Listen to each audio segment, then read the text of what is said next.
Welcome to my அன்பின் சேவை channel. இன்றைக்கி நாம் பார்க்க போகிறது, எத்தனை பேருக்கு இந்த விஷயம் தெரியும் தெரியல, நம்மளோட ஆதார் கார்டை 10 இயர்ஸ்க்கு ஒரு டைம் கண்டிப்பாக ரினிவல் பண்ணிக்கணும்.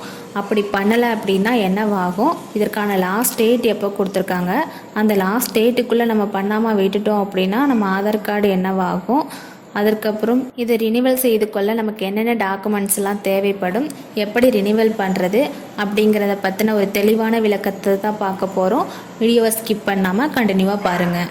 ஃபர்ஸ்ட் ஆஃப் ஆல் பார்த்தீங்க அப்படின்னா, ஆதார் கார்டை லாஸ்ட் டேட்டுக்குள்ளே ரினிவல் பண்ணாமல் விட்டுட்டோம் அப்படின்னா என்னவாகும்னு சொல்லி பார்க்கலாம். இதோட லாஸ்ட் டேட் பார்த்தீங்க அப்படின்னா செப்டம்பர் 14 கொடுத்துருக்காங்க. இன்னும் 10 days தான் இருக்குது. ஒருவேளை உங்களால் அந்த லாஸ்ட் டேட்டுக்குள்ளே ரினிவல் பண்ண முடியலை அப்படின்னா அதற்கப்புறம் நீங்கள் உங்களோட ஆதார் கார்டை ரினிவல் செய்து கொள்ள எக்ஸ்ட்ராக பேமெண்ட் செலுத்த வேண்டியிருக்கும். இப்போ வந்துட்டு பேன் கார்டை ஆதார் கார்டை லிங்க் பண்ணுறதுக்கு டைம் கொடுத்துருந்தாங்க, அதுக்கப்புறம் ஃபைன் போட்டாங்க. அது உங்கள் எல்லாருக்குமே தெரிஞ்சிருக்கும். சப்போஸ் தெரியாதவங்களும் தெரிஞ்சுக்குங்க. அதே போல் ஆதார் கார்ட்லேயே உங்களுக்கு இதுக்குன்னு ஒரு தொகையை வசூலிக்குவாங்க. அதுவே நீங்கள் இந்த செப்டம்பர் 14 அப்ளை பண்ணிட்டீங்க அப்படின்னா அந்த அமௌண்ட்டை நீங்கள் செலுத்த தேவையில்லை.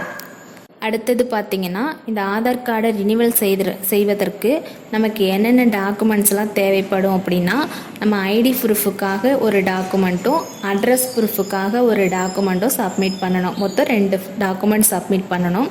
ஐடி ப்ரூஃப் பார்த்திங்க அப்படின்னா உங்களோட ஆதார் கார்டில் நேம், டேட் ஆஃப் பர்த் எப்படி இருக்குதோ அதே போல் நீங்கள் ஒரு ப்ரூஃபை ரெடி பண்ணிக்கணும்.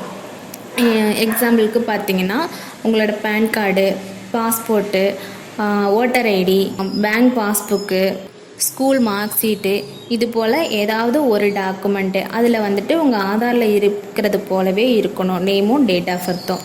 அடுத்து பார்த்திங்கன்னா அட்ரஸ் ப்ரூஃபுக்கு bank passbook, ration card, license, இதில் ஏதாவது ஒன்று நீங்கள் அட்ரஸ் ப்ரூஃபாக கொடுத்துக்கலாம். அதுக்கு வந்துட்டு உங்களோட ஆதார் கார்டில் என்ன அட்ரஸ் கொடுத்துருக்கீங்களோ அதே மாதிரி அந்த நீங்கள் கொடுக்கக்கூடிய டாக்குமெண்ட்லேயும் இருக்கணும்.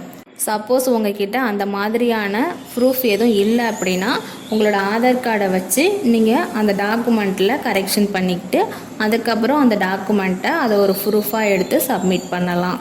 அடுத்ததாக இதுக்கு எப்படி நம்ம அப்ளை பண்ணுறது அப்படின்னு பார்த்தீங்க அப்படின்னா, உங்களோட கூகுள் குரோமில் போயிட்டு மை ஆதார் அப்படின்னு சர்ச் பண்ணுங்கள்.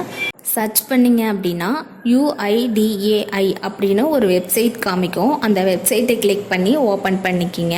இதில் உங்களுக்கு இந்த மாதிரி ஒரு போர்ட்டல் ஓப்பன் ஆகும். ஓப்பன் ஆனதுக்கப்புறம் இங்கே லாகின் சொல்லி உங்களுக்கு ஒரு ஆப்ஷன் கொடுத்துருப்பாங்க. லாகின் கிளிக் பண்ணிங்க அப்படின்னா என்டர் ஆதார் நம்பர் அப்படின்னு சொல்லியிருப்பாங்க. அந்த இடத்துல உங்களோட ஆதார் நம்பர் டைப் பண்ணிக்கிங்க. அதுக்கப்புறம் மேலே இருக்கிற கேப்ஸாவை பார்த்து அப்படியே அந்த கேப்ஸா கேட்டிருக்காங்க இல்லையா, அந்த இடத்துல டைப் பண்ணிக்கிங்க. டைப் பண்ணிவிட்டு சென்ட் OTP கொடுங்க. சென்ட் OTP கொடுத்தீங்க அப்படின்னா நீங்கள் ஆதார் கார்டுக்கு எந்த ஃபோன் நம்பர் லிங்க் பண்ணியிருக்கீங்களோ அந்த மொபைல் நம்பருக்கு ஒரு OTP சென்ட் ஆகிருக்கும்.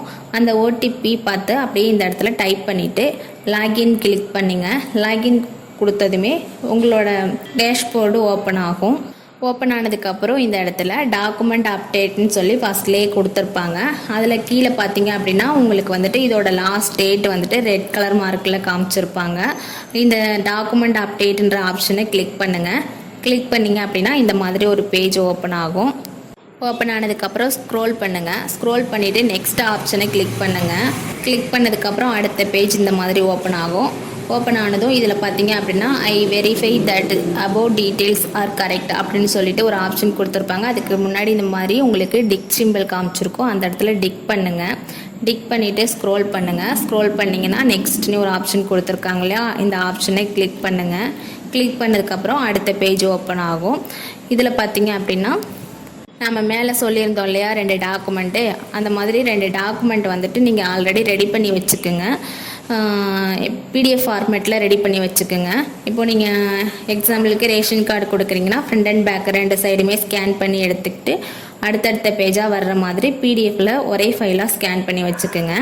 இப்போ வந்துட்டு உங்களுக்கு ஐடி ப்ரூஃப் கேட்டிருக்காங்க இல்லையா, ஃபஸ்ட்டு ஐடி ப்ரூஃப் வந்துட்டு நேம், டேட் ஆஃப் பர்த் இருக்க மாதிரி ஒரு ப்ரூஃப் ரெடி பண்ணி வச்சுருப்பீங்களா, அந்த டாக்குமெண்ட்டை இங்கே செலக்ட் பண்ணிக்கிங்க. செலக்ட் பண்ணிவிட்டு அதை அப்லோட் பண்ணிக்கிங்க.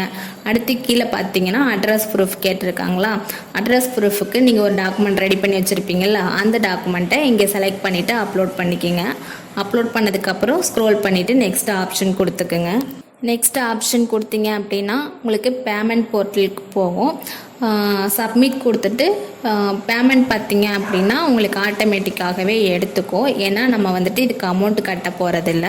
சப்போஸ் நீங்கள் வந்துட்டு 14ஆம் தேதிக்கு அப்புறம் பண்ணுறீங்க அப்படின்னா பேமெண்ட் கட்ட வேண்டியிருக்கும். அதில் வந்துட்டு நீங்கள் யூபிஐ கிளிக் பண்ணி யூபிஐ மூலமாக கூட பேமெண்ட் கட்டிக்கலாம். இல்லை அப்படின்னா நெட் பேங்கிங், கிரெடிட் கார்டு அது மூலமாக கூட நீங்கள் செலக்ட் பண்ணி பேமெண்ட் செலுத்திக்கலாம். செலுத்திட்டு அதுக்கான ரெசிப்ட் வரும், அதை நீங்கள் பிரிண்ட் எடுத்து வச்சுக்கலாம். சப்போஸ் சேவ் பண்ணி மொபைல்லேயே கூட நீங்கள் வச்சுக்கலாம். மொபைலில் பண்ணுறவங்களா இருந்தால் அதில் வந்துட்டு உங்களுக்கு சர்வீஸ் ரிக்வெஸ்ட் நம்பர்னு சொல்லிட்டு ஒரு நம்பர் கொடுத்துருப்பாங்க. அந்த நம்பரை நோட் பண்ணி வச்சுக்கிட்டீங்க அப்படின்னா நீங்கள் அதுக்கப்புறம் பேக் வந்துட்டு உங்களோட ஸ்டேட்டஸை செக் பண்ணி பார்த்துக்கலாம் நீங்கள். பாய் ஃப்ரெண்ட்ஸ், நெக்ஸ்ட் ஒரு நல்ல வீடியோவோட பார்ப்போம். நம்ம அன்பின் சேவை சேனலை மறக்காமல் சப்ஸ்கிரைப் பண்ணி வச்சுக்கோங்க.